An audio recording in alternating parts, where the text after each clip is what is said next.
هو الذي أنزل عليك الكتاب منه آيات محكمات هن أم الكتاب. وہی ہے جس نے تم پر یہ کتاب اتاری، اس کی کچھ آیتیں صاف معنی رکھتی ہیں، وہ کتاب کی اصل ہیں۔ الحمدللہ رب العالمین والصلاة والسلام علی سید الانبیاء والمرسلین، اما بعد فاعوذ باللہ من الشیطان الرجیم، بسم اللہ الرحمن الرحیم۔ محترم اور پیارے اسلام بھائیوں اور مدنی چینل کے ناظرین، ہم حاضر ہیں سلسلہ احکام قرآن میں۔ قرآن مجید فرقان حمید کی آیات احکام پر گفتگو کی جاتی ہے۔ آج ہم نے انتخاب کیا ہے سورہ بقرہ کی آیت نمبر 180 کا۔ آئیے سب سے پہلے اس آیت مبارکہ کی تلاوت اور ترجمہ سنتے ہیں، پھر اس کے مضامین پر اللہ نے چاہا تو گفتگو ہوگی۔ قرآن کی روشنی كتب عليكم إذا حضر أحدكم الموت إن ترك خيرا الوصية للوالدين والأقربين بالمعروف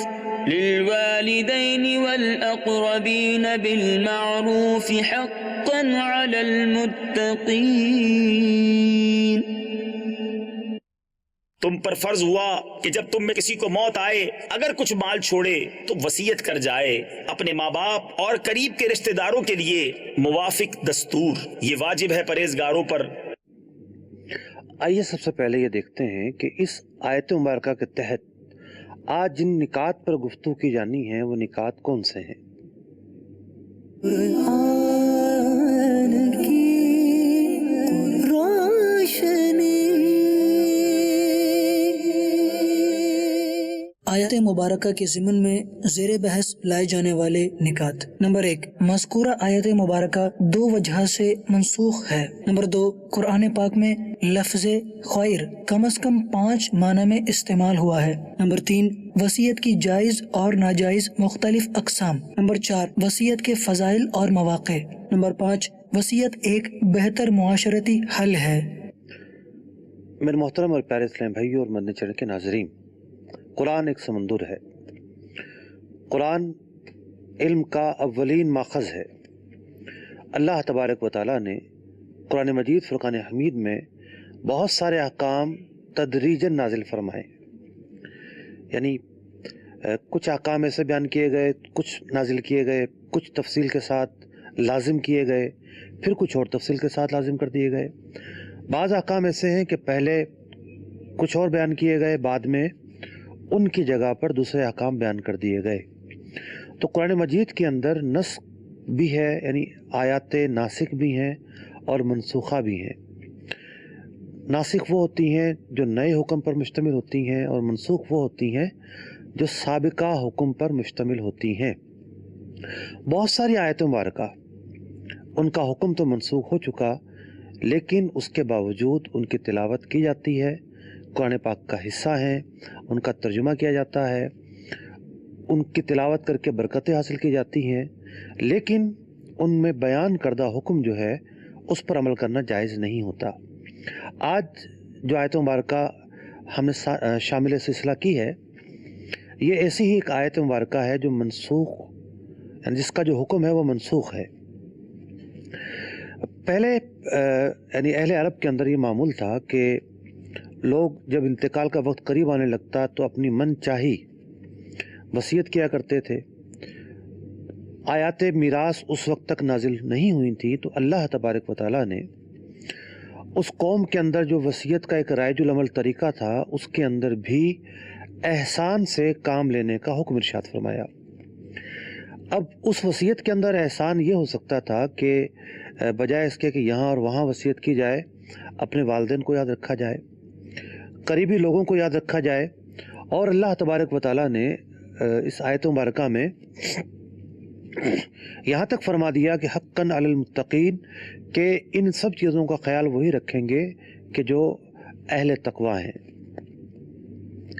تو وصیت کا ایک حکم پہلے بیان ہوا کہ وصیت جو ہے وہ والدین کے لیے کرنی ہے، قریبی رشتہ داروں کے لیے کرنی ہے، قریبی رشتہ داروں کو نہیں بھول جانا، اور اس کے اندر بھی احسان اور بھلائی سے کام لینا ہے۔ لیکن بعد میں یہ حکم منسوخ کر دیا گیا۔ کس اعتبار سے منسوخ کیا گیا؟ دو اعتبار سے۔ ایک تو اس اعتبار سے کہ اللہ تبارک و تعالیٰ نے جب آیات میراث نازل فرمائی تو بہت تفصیل کے ساتھ والدین کا حصہ بھی بیان کیا، اقربا کا حصہ بھی بیان کیا، بہت سارے مردوں کا، بہت ساری عورتوں کا وراثت میں حصہ بیان کر دیا۔ اب کوئی وصیت کرے یا نہ کرے، لازمی طور پر وراثت سے ان لوگوں کا حصہ ہوگا کہ جن کا بیان قرآن مجید فرقان حمید نے کر دیا۔ تو یوں کہہ لیجئے کہ وصیت جو ہے وہ وراثت سے پیچھے کی ایک چیز ہے، وراثت وصیت سے بڑھ کر ایک چیز ہے۔ جب اللہ تبارک و تعالیٰ نے وراثت میں حق مقرر فرما دیا تو اب سب سے پہلے اس حق کی پاسداری کی جائے گی، بشرط یہ کہ وہ رشتہ موجود ہو۔ مثال کے طور پر اگر کسی کا انتقال ہوتا ہے، بیٹے کا انتقال ہوتا ہے تو والدین زندہ ہوں، تو والدین بیٹے کے انتقال کے وقت زندہ ہوں گے تو اپنے بیٹے سے بطور وراثت کے حق پائیں گے۔ اگر والدین کا پہلے سے انتقال ہو گیا تو ظاہر بات ان کا حق اب نہیں بنے گا۔ تو خلاصہ کلام یہ نکلا کہ جو وراثت کے اندر اللہ تبارک و تعالیٰ نے احکام بیان فرمائے، اس میں خود اللہ تبارک و تعالیٰ نے اپنی مرضی سے، اپنی منشا سے مختلف افراد کا حصہ بیان کر دیا۔ کچھ مردوں کا حصہ بیان کیا، کچھ عورتوں کا حصہ بیان کیا، اور جن کا قرآن مجید فرقان حمید نے حصہ بیان کیا انہیں اصحاب فرائض کہتے ہیں۔ اور وراثت کا اصول یہ ہے کہ اصحاب فرائض جو ہیں وہ افراد ہیں کہ جو سب سے مقدم ہوتے ہیں، سب سے پہلے ان کا حصہ ہوتا ہے۔ تو سورہ بقرہ کی 180 نمبر آیت میں جس وصیت کا ذکر ہوا، والدین کے لیے وصیت کرنے کا ذکر ہوا، یہ آیات میراث نازل ہونے سے پہلے کا تھا۔ جب آیات میراث نازل ہوئیں تو اللہ تبارک و تعالیٰ نے خود ان افراد کا حصہ بیان کر دیا کہ جن کا حصہ بیان کیا جانا تھا۔ اس آیت مبارکہ کے اندر جو منسوخ ہونے کا دوسرا پہلو ہے وہ یہ ہے کہ پہلے جب وصیت ہی ہوتی تھی تو اس بات کی ترغیب دی گئی کہ جو قریبی لوگ ہیں، والدین کا ذکر کیا گیا، ان کے لیے وصیت کی جائے۔ لیکن جب آیات میراث نازل ہوئی تو اب اس کے بعد یہ حکم بیان کر دیا گیا کہ اللہ تبارک و تعالیٰ نے جن لوگوں کا حصہ بیان کر دیا ہے، جنہیں وارث قرار دے دیا ہے، اب وصیت ان کے لیے نہیں ہے، اب وصیت غیر وارث کے لیے ہے۔ حضرت امامہ رضی اللہ تعالیٰ عنہ ارشاد فرماتے ہیں، سمعت رسول اللہ صلی اللہ علیہ وسلم، میں نے رسول اکرم صلی اللہ علیہ وسلم سے سنا، یقول فی خطبتہ عام حجۃ الوداع، کہ حجۃ الوداع کے موقع پر اپنے خطبے میں آپ علیہ الصلوۃ والسلام نے ارشاد فرمایا، ان اللہ قد اعطى کل ذی حق حقہ، اللہ تبارک و تعالیٰ نے ہر ذی حق کو اس کا حق دے دیا، جس کا وراثت میں حق بیان کرنا تھا بیان کر دیا۔ فلا وصیۃ لوارث، تو اب جو ہے وارث کے لیے وصیت نہیں ہوگی۔ تو شریعت مطہرہ نے وارث کے لیے جو وصیت ہے وہ ناجائز قرار دے دی، وارث کے لیے وصیت اب نہیں ہوتی۔ تو سورہ بقرہ کی آیت نمبر 180 اس میں دو اعتبار سے منسوخ ہے۔ اول اس اعتبار سے کہ اس میں وصیت کرنے کا حکم ہے قریبی لوگوں کے لیے، والدین کے لیے، بعد میں اللہ تبارک و تعالیٰ نے میراث میں ہی ان کا حصہ بیان کر دیا۔ دوسری بات یہ کہ یہ حکم اس وقت تھا کہ جب وراثت نہیں ہوئی تھی، جب وراثت مقرر ہو گئی تو اس کے بعد جن کے لیے وراثت مقرر ہے ان کے لیے وصیت نہیں کی جاتی۔ مثال کے طور پر کسی کا بیٹا ہے، بیٹی ہے، جسے وراثت سے حصہ ملنا ہی ہے، اب کوئی یہ چاہتا ہے کہ میں اپنے بیٹے کے لیے وصیت کر کر جاؤں، یا میرے کئی بیٹے ہیں لیکن ایک بیٹے نے زیادہ خدمت کی ہے، اس کے لیے میں وصیت کر کر جاؤں، یا کوئی ایک بیٹی ہے کسی وجہ سے اس کو زیادہ ضرورت ہے اس کے لیے وصیت کر کر جاؤں. تو جن کے لیے قرآن مجید فرقان حمید نے حصہ بیان کر دیا انہیں اصحاب فرائض کہتے ہیں. اب وصیت ان کے لیے نہیں ہوتی، وصیت ہوتی ہے غیر وارث کے لیے کہ جس کو بطور وراثت کوئی حصہ نہ مل رہا ہو اس کے لیے وصیت ہوتی ہے. تو یہ تو تھا ہمارا آج کا پہلا نقطہ جس میں ہم نے اس بات پر گفتگو کی کہ یہ جو آیت مبارکہ ہے کس اعتبار سے منسوخ ہے. اپنے دوسرے نقطے کی طرف چلتے ہیں. قرآن مجید فرقان حمید سمندر ہے اور اس کا ہر جو لفظ ہے وہ معنی اور مفاہیم اپنے اندر جو ہے وہ لیے ہوئے ہے اور ایک لفظ کے کئی معنی ہیں. جیسا کہ اس آیت مبارکہ میں لفظ خیر استعمال ہوا، یعنی فرمایا گیا ان ترک خیرا، اگر کوئی خیر چھوڑتا ہے. تو یہاں لفظ خیر سے مراد مال ہے، یعنی اگر کوئی مال چھوڑتا ہے. تو مفسرین نے لکھا کہ قرآن مجید فرقان حمید میں کم سے کم لفظ خیر 5 معنی میں استعمال ہوا ہے. ایک جگہ پر مال کے معنی میں، جیسا کہ یہاں پر اس آیت مبارکہ میں، اور بھی کئی آیت مبارکہ میں، مثلا وما تنفقوا من خیر، یہ جو سورہ بقرہ کی آیت ہے یہاں بھی لفظ خیر مال کے معنی میں استعمال ہوا ہے. بعض جگہوں پر ایمان کے معنی میں استعمال ہوا ہے، بعض جگہوں پر فضل کے معنی میں استعمال ہوا ہے، بعض جگہوں پر عافیت کے معنی میں استعمال ہوا ہے، اور بعض جگہوں پر اجر اور ثواب کے معنی میں استعمال ہوا ہے. تو لفظ ایک ہے لیکن مختلف جگہوں پر مختلف معنی میں اس لفظ کا استعمال ہے. اور جو قرآن پاک کے اس علم سے واقف نہ ہو تو وہ نہ قرآن سمجھ سکتا ہے، نہ ترجمہ کر سکتا ہے، نہ قرآن پاک کی تفسیر بیان کر سکتا ہے. تو یہی وجہ ہے کہ قرآن مجید فرقان حمید کی شرح کرنی ہو، تفسیر کرنی ہو، اس کا دار و مدار اس بات پر ہوتا ہے کہ کوئی شخص تھوڑی بہت عربی کی بنیاد پر ایسا نہیں کر سکتا، بلکہ اس کے لیے جو اسلاف مفسرین ہمارے گزرے ہیں ان کی رہنمائی بہت ضروری ہے. اگلے نقطے کی طرف چلتے ہیں. وصیت کیا ہوتی ہے اور وصیت کی جائز اور ناجائز صورتیں کیا ہیں؟ وصیت یوں سمجھیے کہ ایک یک طرفہ ایگریمنٹ ہے، ایک یک طرفہ ایک اٹھایا جانے والا اقدام ہے کہ جس میں ایک شخص مرنے سے پہلے اس بات کا اقرار کرتا ہے یا اس بات کو مؤکد اور مؤید کر دیتا ہے کہ میرے مرنے کے بعد میری فلاں جو چیز ہے وہ فلاں کو دے دی جائے. تو اس کے انتقال کے بعد حسب شرع کوئی شرعی رکاوٹ نہ ہو تو وہ چیز جس کے لیے اس نے لکھی تھی اس کو دے دی جاتی ہے.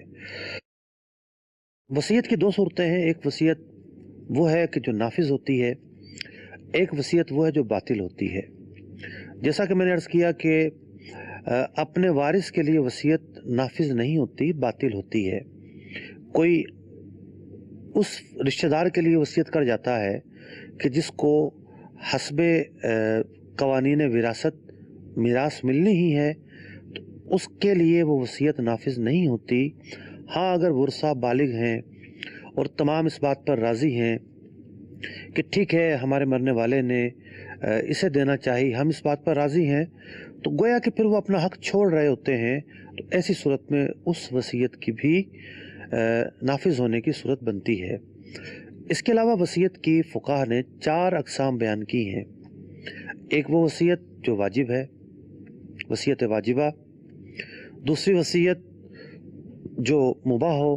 تیسری وصیت جو مکروہ ہو.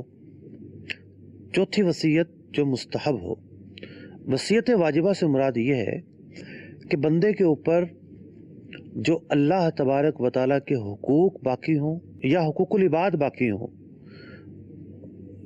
حقوق العباد میں سے مالی حقوق، تو سب سے پہلے بندہ ان چیزوں کی وصیت کرے. مثال کے طور پر اس نے لوگوں کا قرضہ دینا ہے، لوگوں کو پیسے دینے ہیں، لوگوں کی امانتیں دینی ہیں، تو اس پر لازم ہے کہ سب سے پہلے تو اپنی زندگی میں ہی فارغ ہو کر جائے اور زندگی میں ہی خلاصی حاصل کر جائے، لوگوں کو ان کا حق ادا کر جائے۔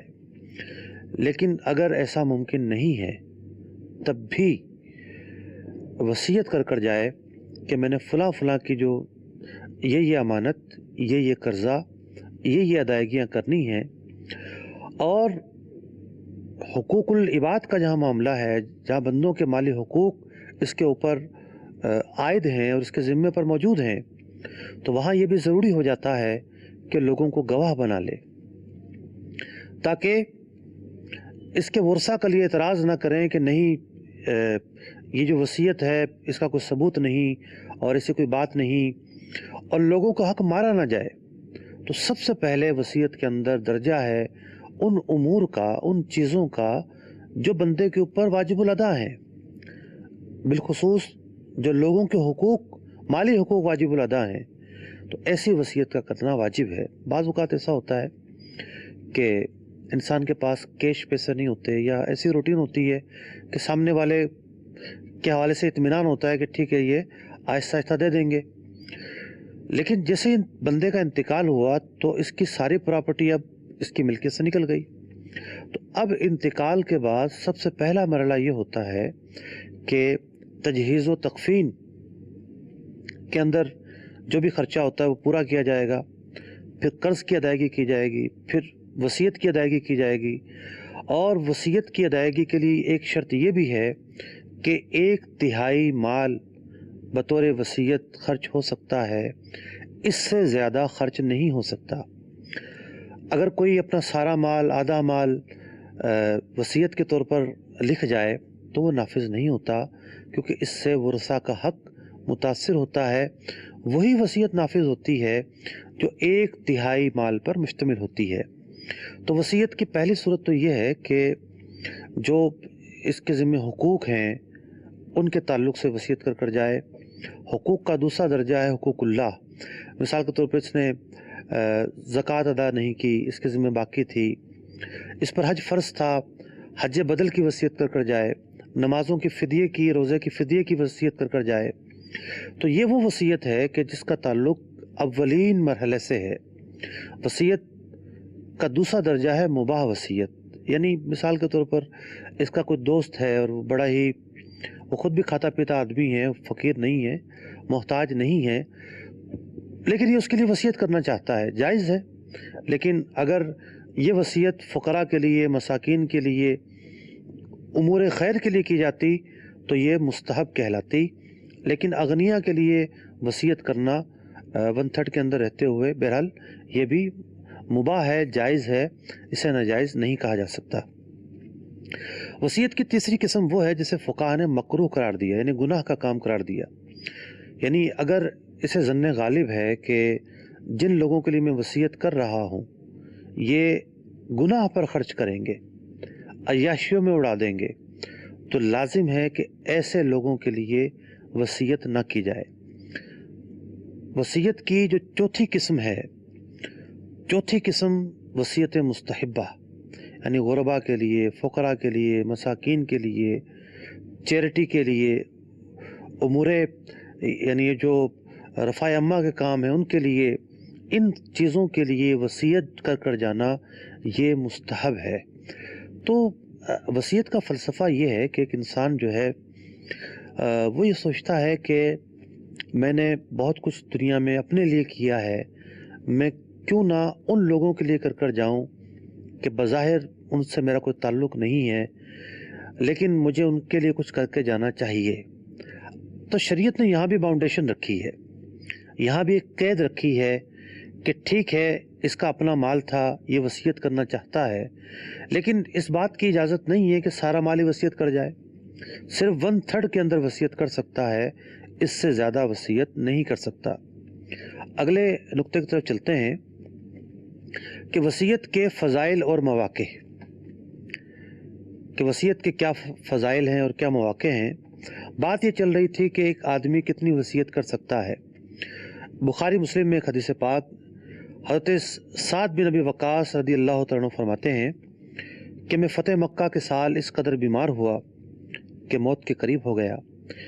نبی اکرم علیہ الصلاۃ والسلام میرے پاس عیادت کے لیے تشریف لائے۔ میں نے عرض کیا یا رسول اللہ صلی اللہ علیہ وسلم، میرے پاس مال کثیر ہے اور میری بیٹی کے سوا کوئی وارث نہیں، تو کیا میں اپنے پورے مال کی وصیت کر جاؤں؟ نبی اکرم علیہ الصلاۃ والسلام نے ارشاد فرمایا نہیں۔ عرض کی یا رسول اللہ صلی اللہ علیہ وسلم، کیا 2/3 کی وصیت کر جاؤں؟ فرمایا نہیں۔ عرض کی کیا آدھے مال کی وصیت کر جاؤں؟ ارشاد فرمایا نہیں۔ راوی کہتے ہیں میں نے عرض کی یا رسول اللہ صلی اللہ علیہ وسلم، کیا 1/3 مال کی یعنی 1/3 مال کی وصیت کر جاؤں؟ تو نبی اکرم علیہ الصلاۃ والسلام نے ارشاد فرمایا 1/3 مال اور 1/3 مال بہت ہے۔ تیرا اپنے ورثہ کو غنی چھوڑنا یعنی خوشحال چھوڑنا اس سے بہتر ہے کہ تو انہیں محتاج چھوڑے، کہ وہ لوگوں کے سامنے ہاتھ پھیلائیں۔ بلا شبہ تو اللہ کی راہ میں اللہ کی رضا جوئی کے لیے جو کچھ خرچ کرے گا، مگر یہ کہ تجھے اس کا اجر دیا جائے گا، یہاں تک کہ وہ لقمہ جو تو نے اپنی بیوی کے منہ میں اٹھا کر رکھا۔ اس حدیث پاک کے اندر دین اسلام کی جو تعلیمات ہیں ان کا ایک بہت ہی بنیادی فلسفہ بیان ہو جاتا ہے۔ آپ دیکھیے، نہ تو ایسا ہے کہ سارا مال ورثہ کے لیے ہی مختص ہو، شریعت نے ایک راہ دی کہ 1/3 مال ورثہ کے علاوہ پر بھی خرچ ہو سکتا ہے۔ شریعت مطہرہ نے یہ بھی یہاں پر تلقین کی اور یہ راستہ دکھایا کہ کسی کے ذہن میں اگر یہ خیال ہے کہ یہ رشتہ دار میرے، میں ان کا کیوں خیال رکھوں، میں ان کے لیے کیوں مال چھوڑ کر جاؤں، تو شریعت نے اس سوچ کی مذمت بیان کی اور اس بات کی حوصلہ افزائی کی کہ انسان کو اپنے رشتہ داروں کا خیال ضرور رکھنا ہے، اور اگر وہ وصیت کرنا چاہتا ہے تو 1/3 مال اس میں اس کا اختیار ہے، اس مال میں وصیت کر سکتا ہے، باقی حصے میں نہیں کر سکتا۔ دوسری بات یہ کہ ایسا نہیں ہے کہ اپنے رشتہ داروں پہ خرچ کرنا، اپنے گھر والوں پہ خرچ کرنا نیکی نہ ہو، بلکہ یہ بھی نیکی ہے۔ جو وصیت بندہ کرنا چاہ رہا تھا کہ میں یہ کام کروں اور وہ کام کروں، اسے سمجھایا گیا ہے کہ تمہارا اپنے رشتہ داروں پر، گھر والوں پر، یہاں تک کہ بیوی کے منہ میں جو لقمہ جاتا ہے اس پر بھی اجر و ثواب ملتا ہے۔ تو یہ بھی مواقع خیر ہیں، یہ بھی بھلائی کے لائق ہیں، یہ بھی احسان کے لائق ہیں۔ بعض اوقات کیا ہوتا ہے کہ ہم کسی چیز کو اپنی سوچ سے اور اپنے زاویے سے دیکھ رہے ہوتے ہیں۔ ہمارا زاویہ تو کہاں رہا؟ جب شریعت کی تعلیمات ہمارے لیے اتر آئیں تو اب شریعت کی تعلیمات کے پیچھے ہی ہمیں چلنا پڑے گا، انہیں فالو کرنا پڑے گا۔ بعض اوقات یہ ہوتا ہے کہ رشتہ دار بڑا ہی برا سلوک کرتے ہیں۔ مثال کے طور پر اولاد والدین کا خیال نہیں رکھتی، اولاد چھوڑ جاتی ہے، دغا دے دیتی ہے، بڑھاپے کا سہارا نہیں بنتی، خبر گیری نہیں کرتی، پوچھنے نہیں آتی، یا وہ رشتہ دار کہ جو وراثت میں جن کا حصہ بن رہا ہوتا ہے، بندہ یہ سوچتا ہے کہ مجھے کیا لینا ہے ان سے، میں ان کے ساتھ کیوں بھلائی کروں؟ نہیں، یہ غلط سوچ ہے۔ رشتہ داری ایک ایسا موقع ہے، ایک ایسا مرحلہ ہے، ایک ایسا مطلب کہ تعلق ہے کہ جو ختم نہیں ہو سکتا۔ رشتہ داری کا تعلق ختم نہیں ہو سکتا۔ رشتہ داری کا جب تعلق رہنا ہے، نسب کا تعلق رہنا ہے، تو وراثت کے جو قوانین ہیں ان کا دار و مدار الفت اور محبت پر نہیں ہے، رشتہ داری پر ہے۔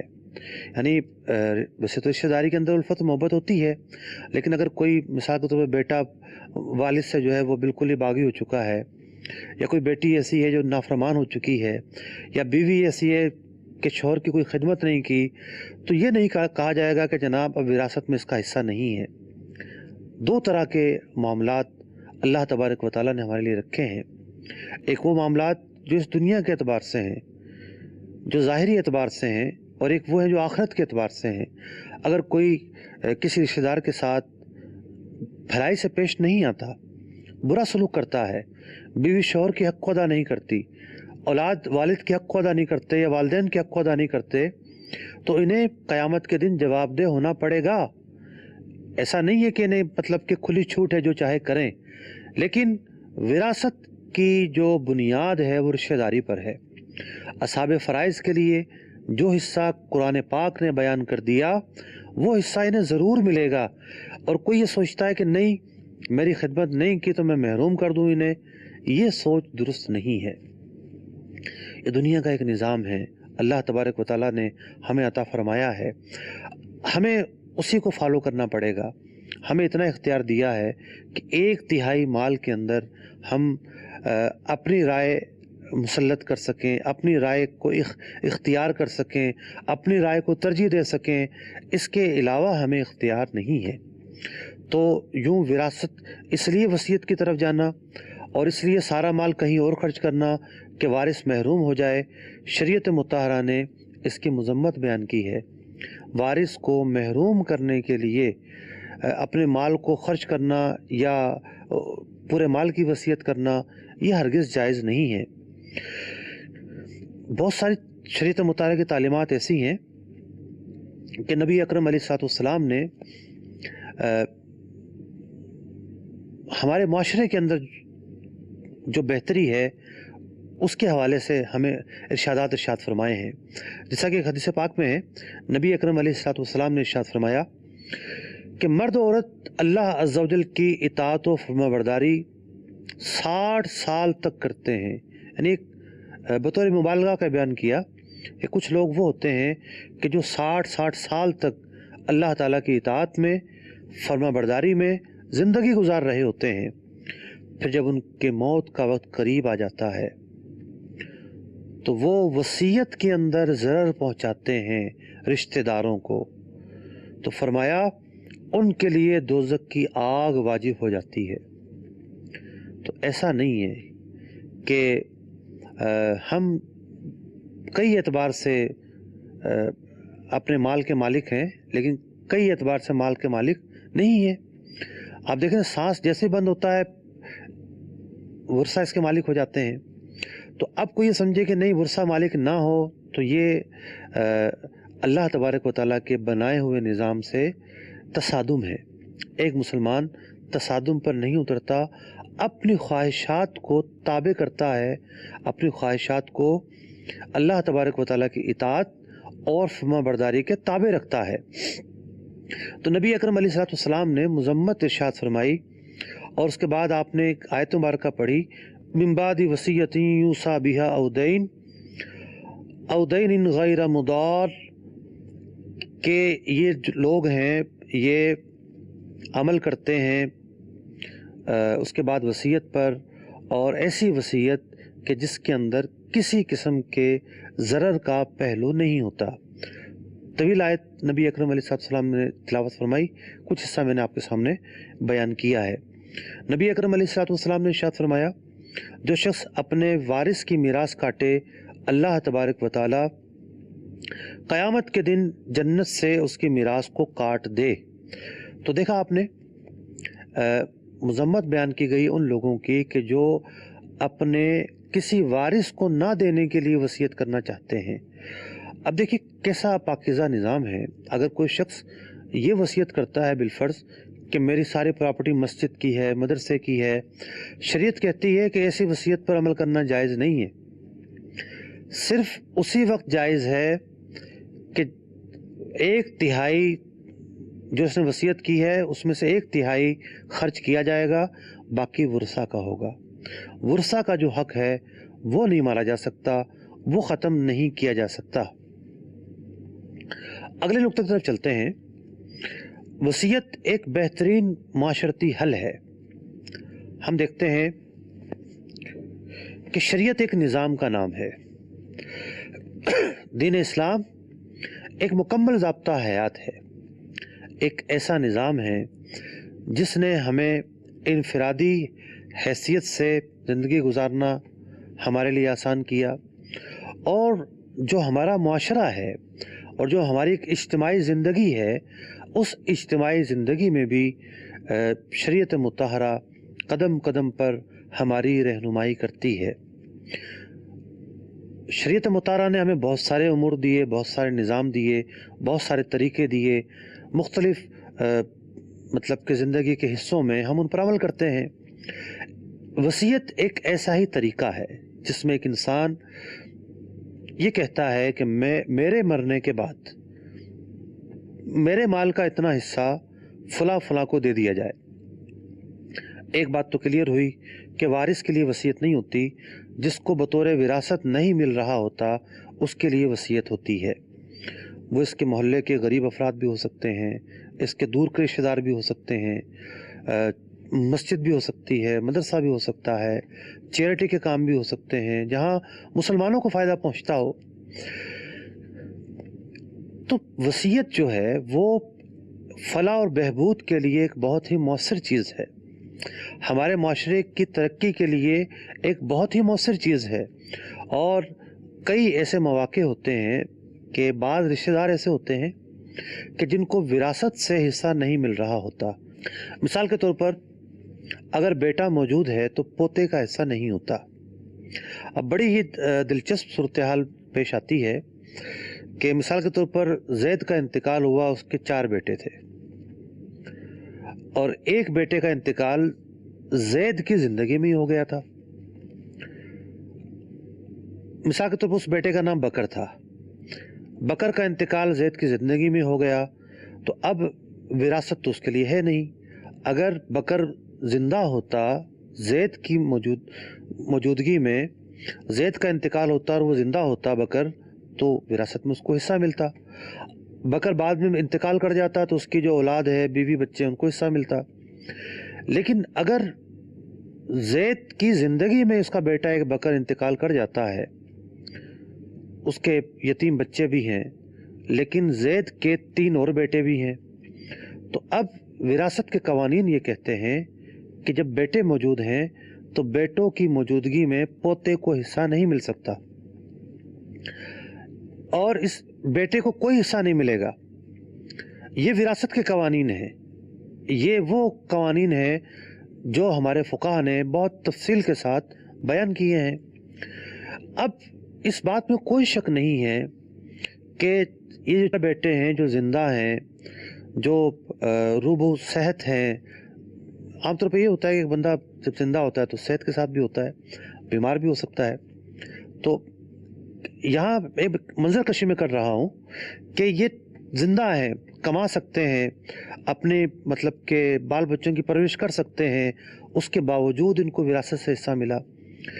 ایک عقلی اعتراض یہ کیا جاتا ہے کہ وہ یتیم بچے جن کا باپ انتقال کر گیا، دادا کی وراثت سے ان کو کچھ نہیں مل رہا، تو شریعت مطہرہ نے ان کے لیے ایک بڑا ہی اچھا نظام مقرر کیا ہے کہ جب دینی معلومات ہوں گی تو ہم جو بہتر حل ہے اس سے فائدہ اٹھا سکتے ہیں، اور اگر ہمیں دینی معلومات حاصل نہیں ہوں گی تو ہمارے سامنے کوئی بہتر حل بھی فائدے کا سامان نہیں بن سکتا۔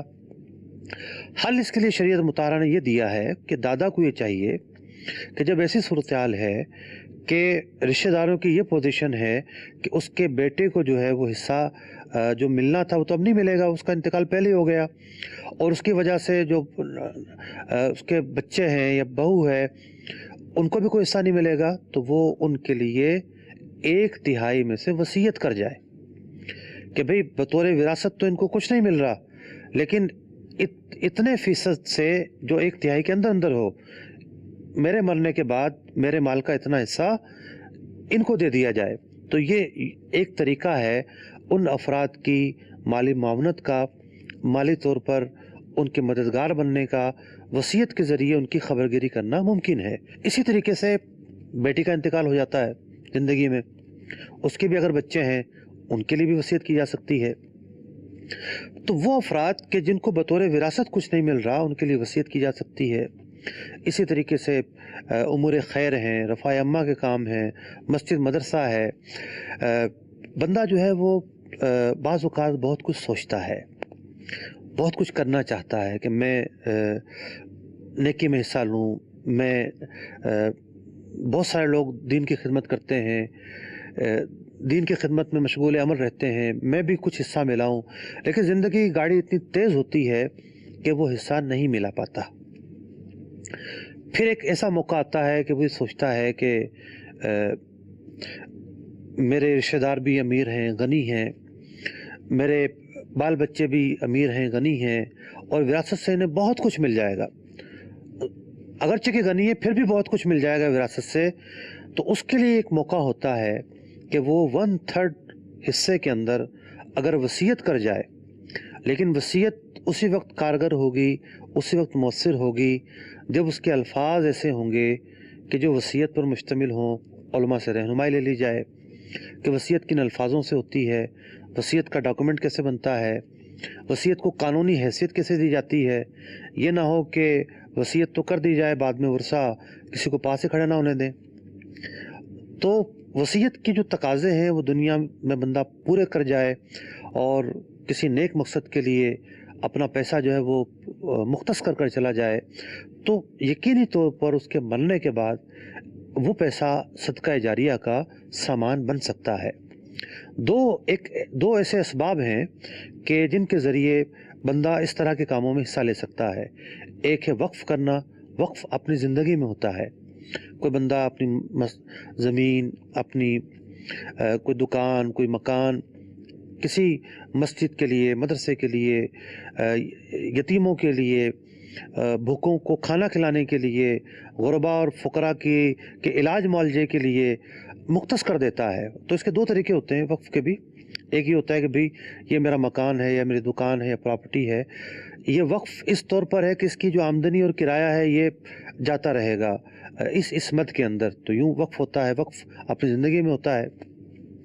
دوسرا یہ ہوتا ہے کہ یہ وقف ہے، اس کو بھلے بیچ کر جو ہے وہ یعنی یہ وقف ہے، اس کو باقی رکھا جائے یا پھر اس کو بیچ کر تبدیل کر دیا جائے، اس کی پھر مختلف صورتیں ہوتی ہیں۔ جو وصیت ہوتی ہے وہ مرنے کے بعد ہوتی ہے، یعنی وقف کا جو تصرف ہے وہ بندہ زندگی میں کر لیتا ہے۔ وصیت ایک ایسی ایکٹیویٹی ہے جس کا تعلق بندے کے مرنے کے بعد ہوتا ہے، یعنی بندہ یہ لکھ کر یا یہ کہہ کر جاتا ہے کہ یہ جو چیز ہے یا یہ جو اتنی اماؤنٹ ہے یا یہ فلاں جو چیز ہے میرے مرنے کے بعد فلاں مد میں خرچ کی جائے۔ اب پھر وہ حسب وصیت خرچ کرنا ضروری ہو جاتا ہے۔ یاد رکھیے کہ وصیت کی ایک قسم وہ ہے کہ جس کا احادیث مبارکہ میں بہت زیادہ جس کی تاکید بیان کی گئی، اور اس بات کی تاکید بیان کی گئی کہ بندہ جو ہے اس سے کسی حال میں بھی غفلت نہ کرے۔ اس سے مراد محدثین نے فرمایا وہ وصیت ہے کہ اصل میں موت کا کوئی بھروسہ نہیں ہوتا، موت کسی بھی لمحے آ سکتی ہے۔ کاروباری دنیا کے اندر لین دین چل رہا ہوتا ہے، اور بعض اوقات بندے کو پتہ ہوتا ہے لیکن اس کی اولاد کو نہیں پتہ ہوتا، اس کے رشتہ داروں کو نہیں پتہ ہوتا اس کا کس سے لین دین چل رہا ہوتا ہے۔ پھر انتقال کے بعد ایک تنازع ہوتا ہے، ایک فساد برپا ہوتا ہے۔ تو اولین درجہ اس کا یہ ہے کہ جب بھی کسی سے لین دین ہو، ادھار کے اندر کچھ لینا ہو یا کچھ دینا ہو، دونوں ہی صورتوں کے اندر اس کو لکھ لیا جائے، اس کو قلم بند کر لیا جائے، تاکہ ایک دستاویز کے طور پر، ایک ثبوت کے طور پر یہ بات موجود ہو کہ اس نے کس کا دینا تھا، آخرت میں وبال نہ آئے، اور اس نے کس سے لینا تھا تاکہ وہ پیسہ کوئی کھا نہ جائے اور اس کے جو ورثہ کو ملنا تھا وہ حق نہ مارا جائے۔ تو یوں کوئی بھی لین دین کا معاملہ ہو اس کو لکھتے رہنا چاہیے، وقتاً فوقتاً اپنے جو بھی کاروبار کو سنبھالتا ہے اولاد میں سے اسے اعتماد میں لیتے رہیں، اسے بتاتے رہیں، گھر والوں کو بتاتے رہیں، اس کی ایک کاپی تیار کر رکھیں، اس کی اطلاع دیتے رہیں۔ موت اچانک آتی ہے، کسی بھی لمحے آ سکتی ہے۔ تو وصیت کے جو قوانین ہیں، وصیت کا جو نظام ہے، وصیت کا جو سسٹم ہے، وصیت کے جو احوال ہیں، ویسے تو بہت وسیع ہیں، تفصیلی ہیں، جامع ہیں۔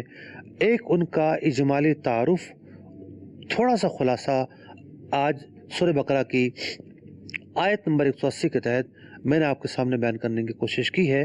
اللہ تبارک و تعالیٰ سے دعا ہے اللہ تبارک و تعالیٰ ہمیں شریعت مطہرہ پر مکمل طریقے سے عمل کرنے کی توفیق عطا فرمائے اور ہماری خواہشات کو، ہماری چاہتوں کو، ہماری مرضی کو شریعت مطہرہ کے تابع کر دے، ہم مطیع اور فرما بردار بن جائیں اور جو شریعت مطہرہ کی تعلیمات ہیں اسے ہی ہم مقدم سمجھیں، اس کو ہی ہم فالو کریں۔